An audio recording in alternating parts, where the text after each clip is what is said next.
I can't live here, not under these conditions. And you shouldn't have to.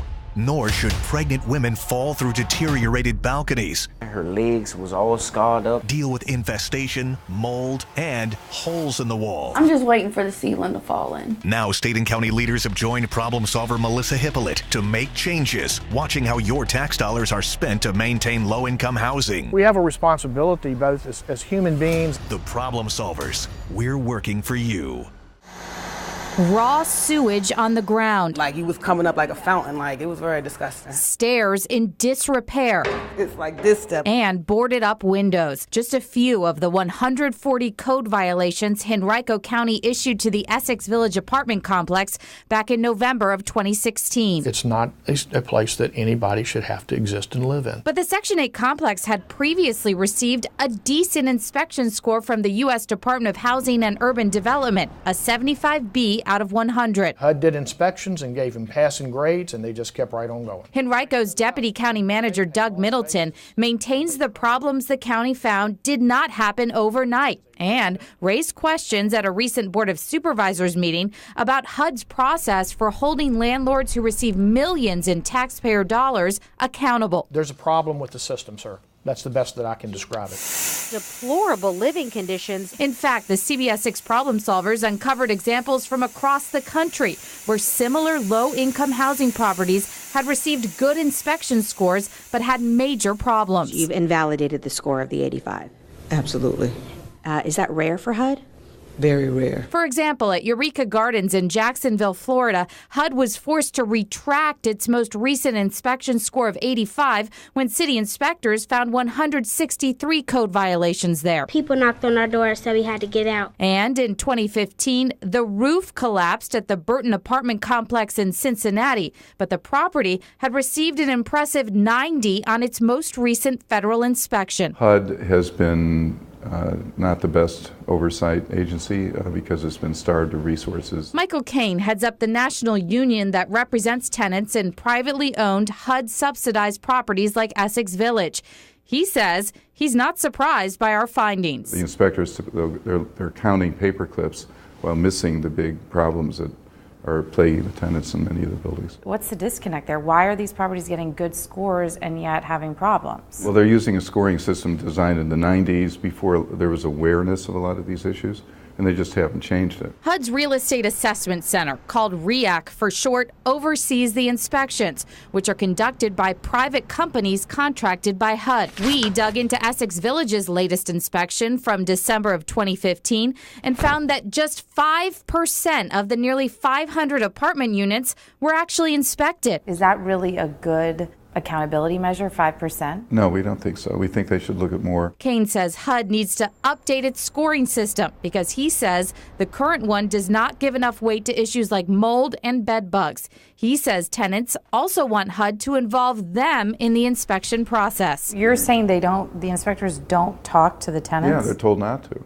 The current protocol of REAC is that their inspectors are scientific investigators and they can't talk to the tenants. We asked HUD if that's true. A spokesperson would only say that residents are encouraged to be present during the inspection of their unit, but did not directly answer the question of whether inspectors actually talk to residents. Both Kane and Middleton say something needs to change ASAP, considering the amount of taxpayer dollars the owner of Essex Village is receiving to subsidize rent. We can't overlook the fact that responsibility for the inspection process and ensuring that they were doing what they were supposed to do and what they were receiving that $5+ million a year for rested with HUD. We have repeatedly asked for an interview with someone at HUD, but they have denied all of our requests. We asked why, and we never received a response. This carpet is nasty. It's trifling. Dirty, ripped carpet and an air conditioner that doesn't seem to cool the apartment. It's hot. Hotter in here than it is out there. 9 months after the U.S. Department of Housing and Urban Development gave Essex Village a failing inspection score, this woman, who asked us to hide her identity, says her apartment at the Section 8 complex and many others remain dumps. She's apparently not the only one who thinks so. The CBS 6 problem solvers exclusively obtained this letter sent to the owner of Essex Village by HUD that shows HUD re-inspected the property in August, passing the complex overall, but failing the apartment units. Despite work being done right now at the complex, HUD found conditions in the apartments unacceptable and a serious risk to the health and safety of tenants. We talked to Congressman Donald McEachin about the findings. What was your reaction to that when you saw that? I mean, this is 9 months after HUD originally failed them. My patience with HUD is running a little thin. HUD's letter demands corrective actions within 90 days. They made a similar request after failing the property in January. Sadly, they're giving them another 90 days to fix it, which in my judgment is too long. In an effort to speed up the process, Henrico County will send this letter to residents this week, asking them to call the county to request an inspection. The county can't go into a unit without a resident's invitation, and the county manager says he wants to see exactly what is going on inside the units. We have to know, and right now we don't know. This is inhumane, the way that we live. At 75, Sarah White's ready to relax at home. It was wet underneath there. But she describes her 3-bedroom apartment at Essex Village as anything but comfortable. But see, right there. The owner of a Baltimore-based investment firm is trying to buy the Section 8 property. Ernst Valerie tells CBS 6 he is not considering a teardown, but he would do a full rehab of the property if HUD supports a rent increase to fund the renovations. Under Valerie's proposal, a 3-bedroom at the Section 8 complex would cost up to $1,445 in rent.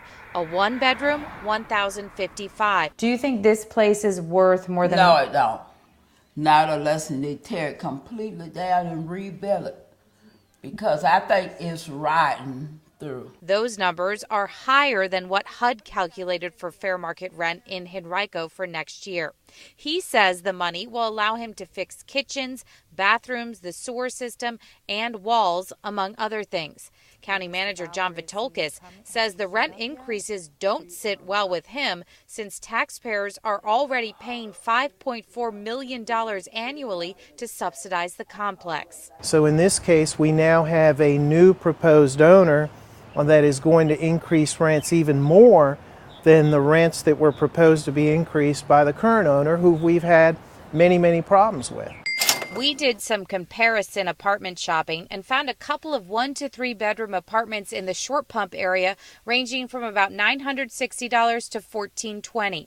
In the East End, we found a complex offering 1 to 3 bedroom apartments for about $765 to $1,000. You take the highest upper end apartment complexes in Short Pump and you have equivalency to what's being requested now for Essex Village. I can't make sense of that.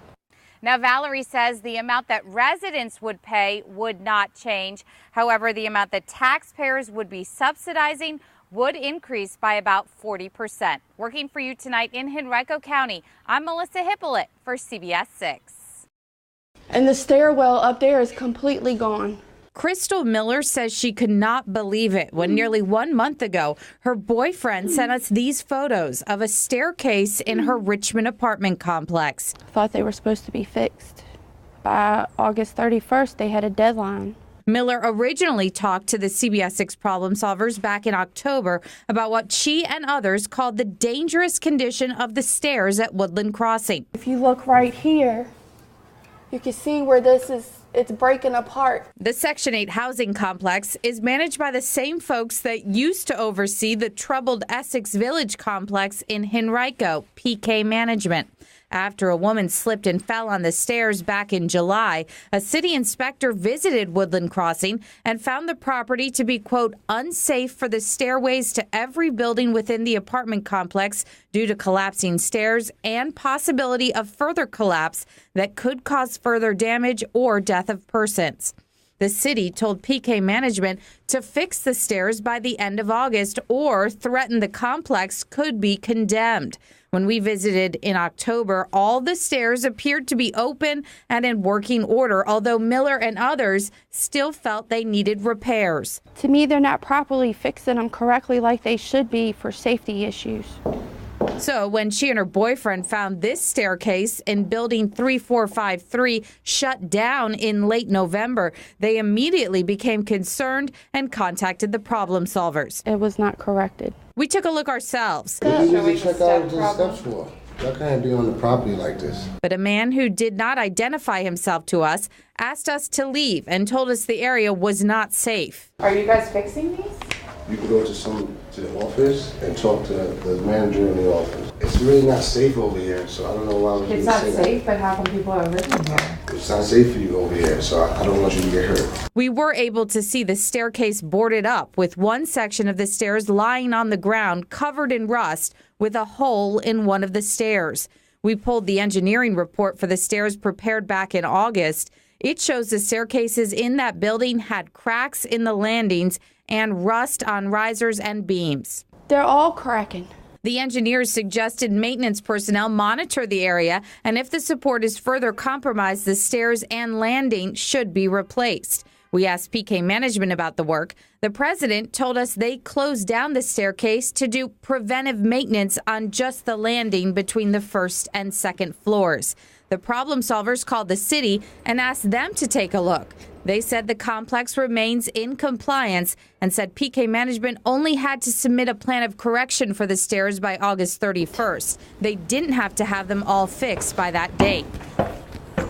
However, Miller says she and other residents wonder why the stairs at the complex, which receives $1.4 million taxpayer dollars annually from HUD to subsidize residents' rent, still appear to have problems. I would like to see the stairwells fixed to where they're safe and they're correctly fixed, not halfway fixed. Yeah, please be careful. Hi, sir. Hey, how you doing? Good to meet you. I'm Donald McEachin. I'm your congressman. As we led Congressman Donald McEachin around the Midlothian Village apartment complex in bitter cold temperatures. Oh, wow. I mean, obviously, the ceiling is broken through. He immediately noticed problems at the property, the same problems viewers have been telling us about for months. And the congressman did not mince his words. Property owners who just don't care. From heat that doesn't work. Stove has to be on 24/7 to keep this apartment heated up. Basically helping with the heat, keeping the heat in here. To leaks causing a black substance on walls. It started during the summertime. Somehow when her air conditioning upstairs runs, it started creating a leak. An unhealthy, unsafe situation is what it looks like to me. To floors caving in. If you step on this floor too hard, and over there you can see the floor sinking in. It's not level right. No, I can see it's not level. To bullet holes in windows. Air comes through the window. And bugs streaming out of the walls. The list of problems at the Section 8 housing complex in Richmond goes on and on. For the past 2 years, this is what I've been going through. Congressman McEachin called the conditions unconscionable. To be forced to live in conditions like this young lady has to pay a electric bill that is now tripled because these folks won't come out and fix their heat. It's not right. It's not the way you treat people. It's not the way you treat people. I agree. And he said he was surprised by what he saw, given the complex's most recent federal inspection score, an impressive 90B out of 100 back in July of 2015. Do you think this place should get a passing grade? No. This is just as bad as it was out in Essex Village. McEachin is talking about the unsafe and unhealthy living conditions cited by Henrico County leaders at another Section 8 complex. They don't want to fix the stuff. A CBS 6 investigation into the issues at Essex Village led us to uncover problems at two other Section 8 properties in the area, Woodland Crossing and Hope Village. All three receive millions in taxpayer dollars to subsidize rents. And Midlothian Village also receives taxpayer dollars. McEachin says he has tried to get the Department of Housing and Urban Development to take action, but claims he has hit a wall. I'm having trouble getting a meeting with Ben Carson, as I shared with you earlier. So there's a limit to what we can do, but we've had success working with you and other media organizations. The only thing I basically see them taking care of is the grounds. While Deandra Coleman and her three boys remain skeptical about the future of the complex, she tells us the owners did finally fix her heat after our visit. I've been working with them because, really, we don't have anywhere to go. But this is getting to the point where I'm just getting tired of it. Midlothian Village is currently owned by New Jersey-based Trico Partners. They declined an interview request, but the Vice President of Property Management did send us a statement. In it, he says the company recognized the challenges the property faced from the outset of their involvement, and that despite investing millions into the property over the last 4 years, they realized a full overhaul of the buildings and units would be the only solution for bringing the property to an acceptable level. That's why he says the company is selling Midlothian Village to a group called Community Preservation Partners, which has a long track record of affordable housing rehabilitation. He says that will pave the way for a nearly $10 million rebranding and redevelopment. Working for you, I'm Melissa Hippolyte for CBS 6.